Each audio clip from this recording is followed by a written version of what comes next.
Is there gonna be an intro? You're it, man. I'm it. Swim fan. Hello, everybody. I'm Swim Fan, and with me today is Lemming. Hi. I don't run this game, but Swim Fan taught me everything about it last night, and I'm eager to explain it because it's such a treat.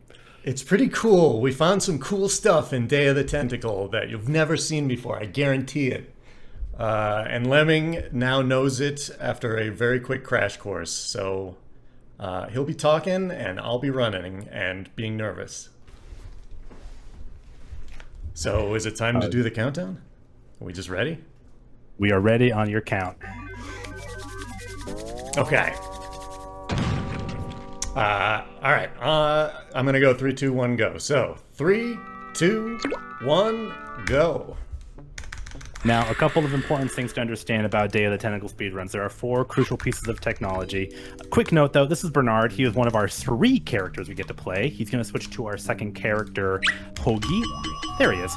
Hoagie is going to do something called movement, the first of our 4 pieces of technology. This is a LucasArts classic. While moving north and west, we can kind of move his turn animation over and over again to make him move just a little bit faster. Great stuff.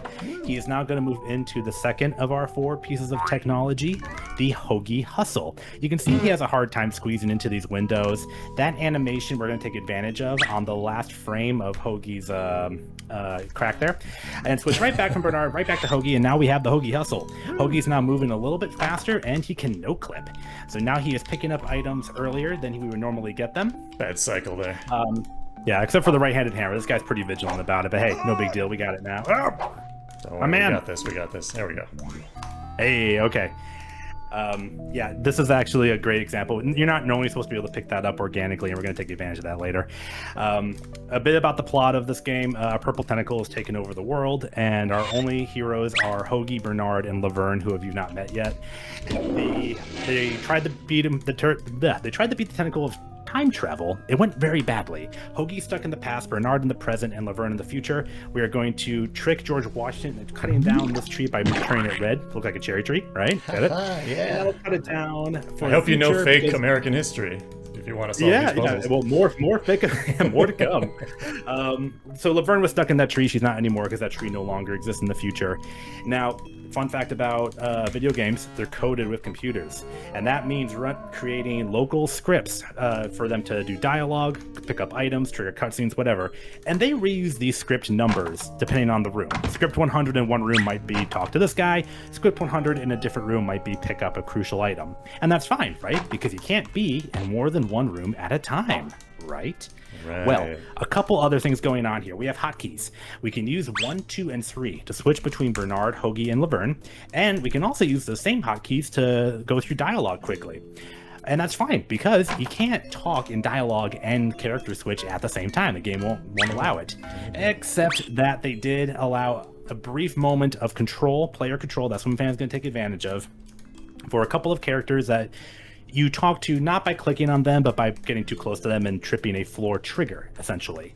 This is going to allow SwimFan to do dialogue character switching, where he can switch to a character while the previous character's dialogue is still on the screen. Okay, why is that helpful? Well, let's go back to the whole idea of scripts. Script 100 for one piece of dialogue might just be, hey, talk to George Washington. But that script could do something completely different and something extremely helpful in a different timeline.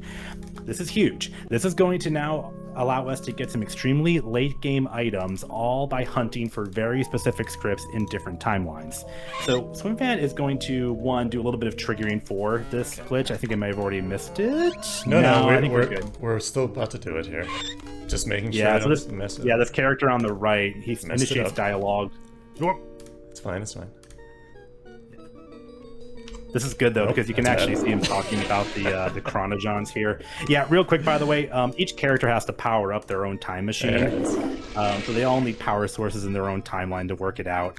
Now that we have the power of dialogue character switching, we can have Hoagie go after a specific dialogue option, which is talking to John Hancock about canaries. But John Hancock doesn't want to talk about canaries right from the get-go, so we have to actually do a couple of puzzles in the past first. We have to basically manipulate George Washington, again, into putting on a fire because John Hancock's kind of cold. So we do this with classic Day of the Tentacle puzzling. We basically have to blow up George Washington's wooden teeth, or at least, you know, they're wooden in this game. Look it up if you want to know more. But we're going to give him these chattering teeth, basically to convince George Washington that he's actually cold, so he'll light a fire, making John Hancock happy. Now, it's not that we care about John Hancock's temperature levels exactly, but having a fire in the fireplace will allow Hoagie to talk about their smoke alarm, which happens to be a canary of a bell. And talking about canaries with John Hancock, if you talk about that and it pulls that particular script in a room that Bernard is in the present timeline happens to be the script for, oh, let's get this extremely late game item that required like 5 different puzzles to happen before you can actually get this item. Canary. And then boom, Bernard is going to be compelled to open a portrait safe, which he should not be able to do, and get the contract. This is a very late game item, so it's not only huge for puzzling purposes, but that contract, as well as the hammer from earlier that he couldn't grab, those have special scripts of their own. Because if you try and pick those up normally using the pickup verb, usually you'll get a no, you can't have that item yet. And that runs its own script. You see, we don't only want to rely on dialogue scripts to make some things happen. We want to be able to pull some of these weird item scripts, but how do we do that? Because we can only trigger these switches through dialogue. Well, that is where we are going to get into quantum swapping. Here we had one last one. Saying goodbye to John Hancock in the past means Laverne makes an extension cord appear out of nowhere and plug in her time machine. Good stuff. That's the last prominent example of dialogue character switching. And so yes, the contract, the hammer, the crowbar, we are all picking up these things for quantum swapping. But in order to get quantum swapping to happen, we first have to bring a character into the past. This game is not prepared for more than one playable character to be in one timeline. However, we are going to have Ben Franklin. He has another floor trigger here. Oops. Let's see if we can get the timing on this right. Don't need the floor trigger yet. This one is just a dialogue trick. I'm going to get the dialogue so that it is one line only, and that'll open up me using number 2 on the keyboard to switch to That's Bernard. right. Okay. Yep. And now we've been able to pull Bernard into the past because while we had Bernard, we clicked on, I think the Chronojon's like far to the left. There he is. And he has Hoagie's color palette awkwardly splayed on him because they only have Hoagie's color palette in the past. So it looks a little questionable, but hey, whatever. Now Bernard is moving over to Ben Franklin so he can do some nifty stuff there. But the real value of having Bernard here is we can now hand him stuff via quantum swapping. However, besides just giving Bernard the item, this also pulls a trigger of the script of Bernard picking up an item.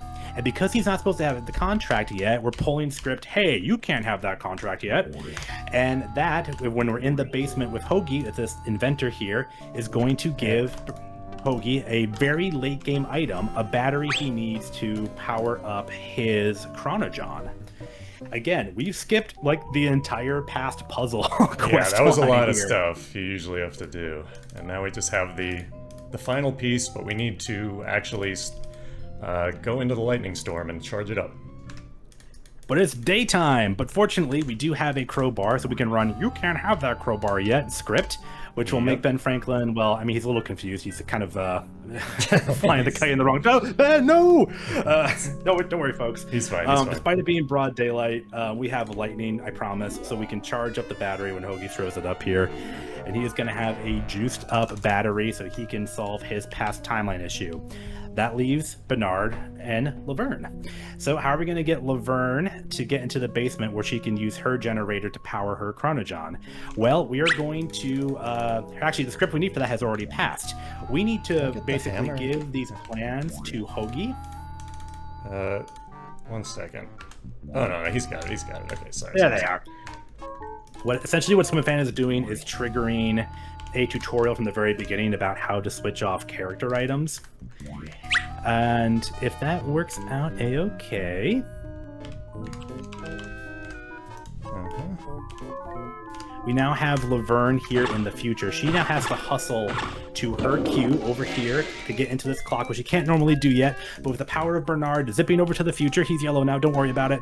He's going to give Laverne, quantum swapping style, this hammer. And it's going to pull the "You can't have that hammer" script. When you have the "You can't have that hammer" script in this particular point, with this particular tutorial playing, she can now jump all the way to the basement and skip her entire future timeline puzzle line, skipping oodles upon oodles of content.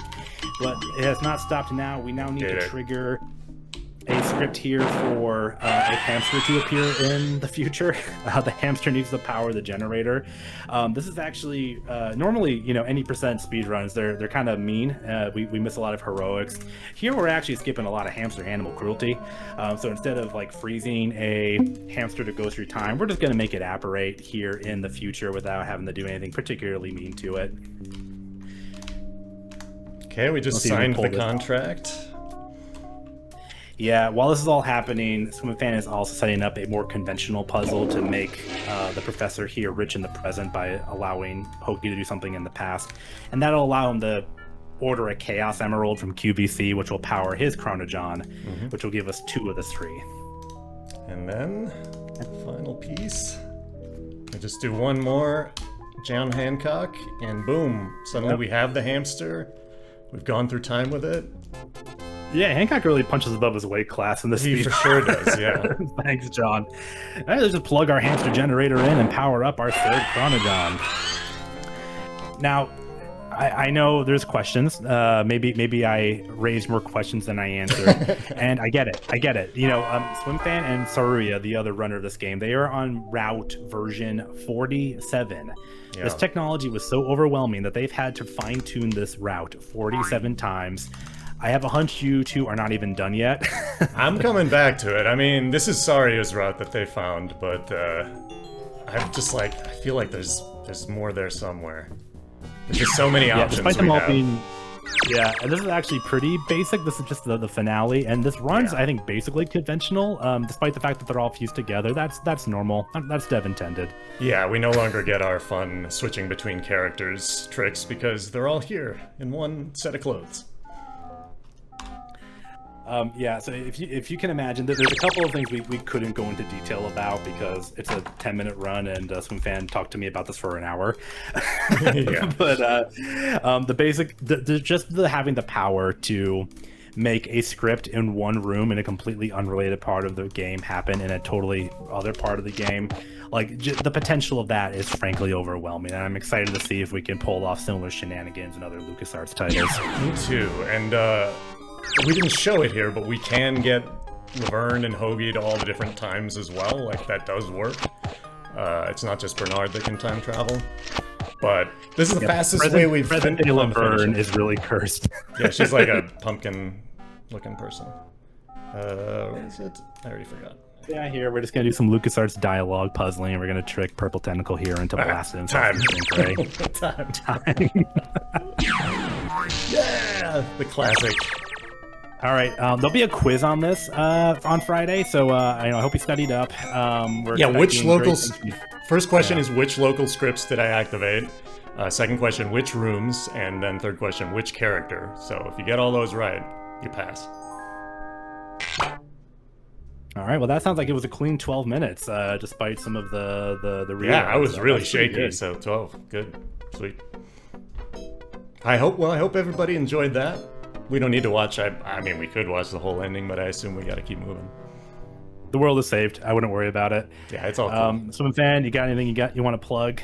Maybe next big things coming in the LucasArts hacks, stuff like that. I mean, this was pretty cool. I'm working on. Well, actually, we just all the Monkey Island runners have been working on some new stuff.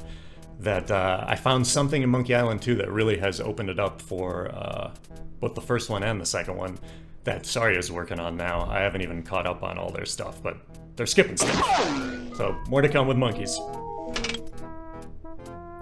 right, awesome. Well, keep watching Speedy Adventures. We've got still some real cracked stuff coming up, so please don't go away. Bye.